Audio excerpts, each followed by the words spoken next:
Greetings.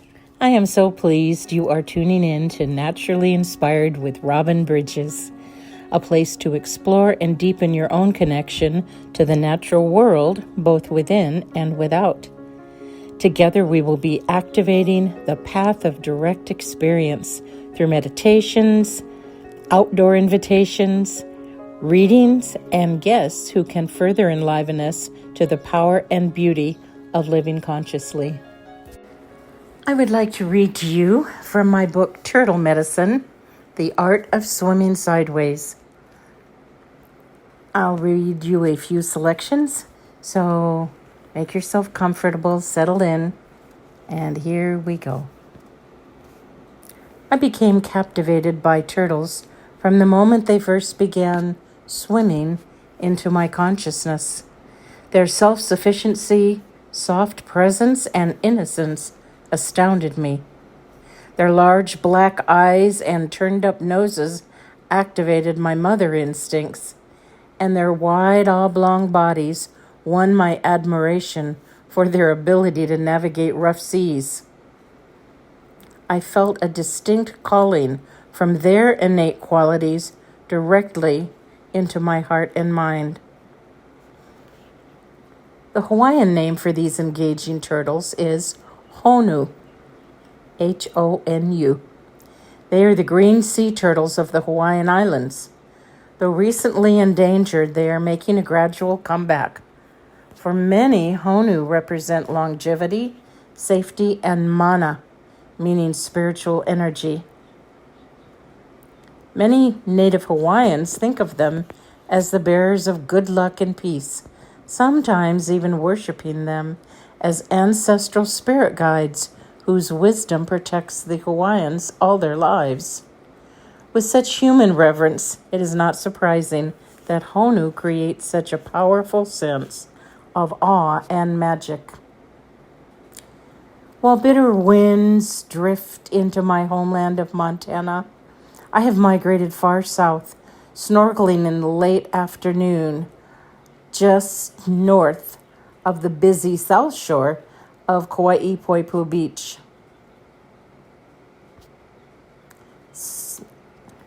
While I snorkel, I soften into the ocean's embrace, and suddenly I am aware of something moving off to my left. I turn to look, and a huge green sea turtle is swimming close to the surface right beside me. My first encounter. I'd seen nature specials about them on television, but I had never seen one in person. In the midst of shock and joy, I assess the top and undersides of his lovely shelled body. He turns his rounded head with large dark eyes toward me while he keeps paddling along. His top shell is huge and mottled like a brown striated puzzle. His underside boasts a lighter and less detailed yellow tan. We both keep swimming in the same direction, but our heads keep turning towards each other.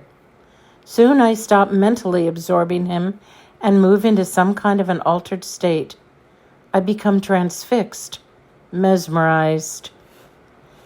As when humans are in love, suddenly there is no one else except the two of us, who somehow become one. Sounds cease, and so do thoughts. We are together for what seems like a long time, bobbing along, plumbing the ocean depths, and taking in each other's energy. At least I am taking in his. I can't say for sure what he is doing. Maybe he is benignly curious, or wondering when this 1,000th tourist will be leaving his domain. I know that legally I need to keep 20 feet away from him, but he keeps swimming closer to me, inching sideways as the waves continue to lull through us. I am astounded and wonder if I could dare feel honored. My rational self says he's just cruising for food, moving to the next reef. But my imagined and sometimes trustable intuitive self says he may be communicating with me, drawing close to offer some wise animal medicine. I know that many people are fascinated by turtles, and I feel some sort of interspecies connection. And I am no one special to be the recipient of such focused care. But at the same time, we all are special. Holding these opposites of being so small on the face of the earth and at the same time so important might be something Honu could teach me. Next stop, after Kauai, is the northwest coast of the Big Island. This time I am not swimming, but sitting comfortably ensconced in a large overstuffed chair in an open-air atrium right next to a large outdoor juvenile turtle pond at the spiritually resonant Mauna Lani Hotel. These young Honu have been hatched in Oahu, sent here as babies, and when they're large enough, will be ceremonially released into the open ocean on July 4th, their own Independence Day. Turtles get an Independence Day. What a creative decision on the part of their protectors. I am fascinated by the Honu's movements in this small habitat. Clean, effortless swipes of flat pads of front and back feet, gliding them around boulders and potentially hazardous lava, the ouch type, and onto the smoother pohoihoi lava shores so they can bask in the sun. I notice that most of these captive turtles rest with their heads partially submerged, sleepily raising their little bulbs above the water and opening bird-shaped beaks only to gulp a bit of air and then sink their heads back into their watery home. I am not an animal behaviorist or biologist or ecologist. I just find that I tend to become serially fascinated by certain animals.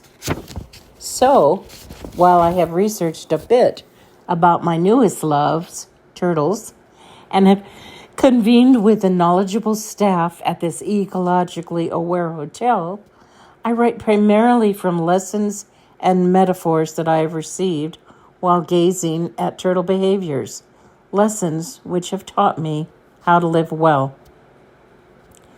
A Hawaiian man I met who can trace his family lineage back to his Polynesian roots recently told me that it is no coincidence that the powerful name for earth is Honua and the name for turtle is Honu.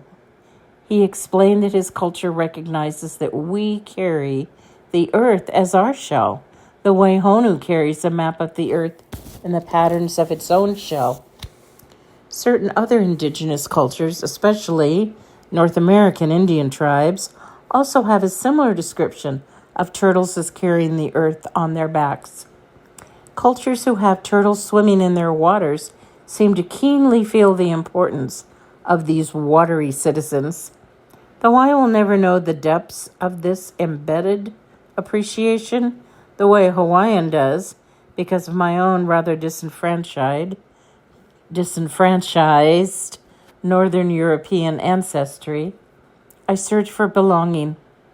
I find that opening to relatedness offered by the natural world is a fine way to connect and gather sustenance for the challenges of living. The subtitle for the book Turtle Medicine, The Art of Swimming Sideways, was initially crafted from hours of gazing at the Honu who were attempting to land from the open ocean at Puako, now a residential tract but once an ancient ceremonial site north of Kona, Hawaii. I watched how the incoming tide would push them perilously close to the sharp reef shores. I worried that their heads or legs or even shells might get deeply scratched from the power of that constant wave action. Yet what I began to notice is that as each surge carried the turtles closer to danger, they would simply turn their impossibly ungainly-looking oblong bodies sideways and glide around the jagged edges, allowing the continued force of water to carry them effortlessly into shore. Once on shore, though they had to lug themselves up onto land, they were comparatively scratch-free, accomplishing what looked to be a huge feat with utter ease. The metaphor did not escape me. If our own turtle nature could only allow the force of life to be what it is, pushing and insistent and constant, and we could learn to flex our own selves to get to shore and rest by finding how to maneuver sideways, we too might arrive safe and unharmed. What does it mean to maneuver sideways? That question intrigued me and spurred countless hours of reflection, observation, and swimming with turtles while breathing into the center of my heart. So this is the introduction, basically, for you to know what this turtle experience has been for me that I have written about, and perhaps pique your own interest and memories of animals, wild animals, who have captured your mind and heart in some way. I think it begins with a sense of being invited into an animal's world, some animal who lives in the natural world.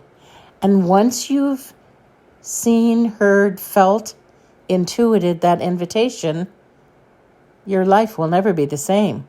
Thank God, Goddess, right?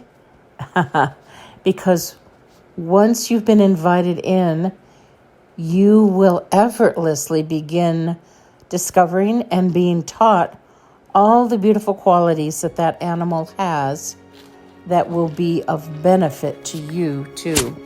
If any of the podcasts you hear are activating a sense of need for support as you grow and evolve, I have a variety of healing modalities which I offer, ranging from restorative ceremony to voice dialogue, ceremony in nature, hypnotherapy, regenerative breathwork, walking the medicine wheel, and divination cards readings.